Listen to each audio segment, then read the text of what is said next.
For some, the normal grieving process becomes exacerbated.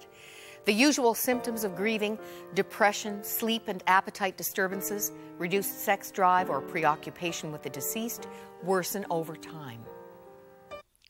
When death occurs during or prior to significant milestones like Christmas or a birthday, the normal tasks of grief are multiplied. Sometimes death visits families in the middle of an inconsequential momentary conflict. Sometimes death can interrupt a long, ongoing, stalemated relationship.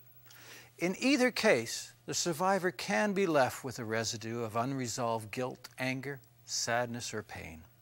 It was compounded by the fact that my mum developed dementia about a year before my dad died. We think of homicide, different, very, very difficult accident scenes. This sort of thing can constitute very much a response of a complicated mourning as well. But we guess that somehow the stress of the event causes a disruption in brain chemistry in someone who's vulnerable.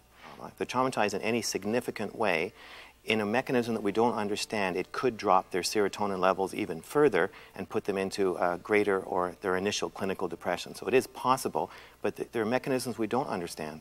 But as the years went on and as I came into understanding, like I was saying, of grief and of how huge the loss was, and I allowed myself to understand it, I began to realize that this loss in my life was much, much greater than just saying I lost a sister.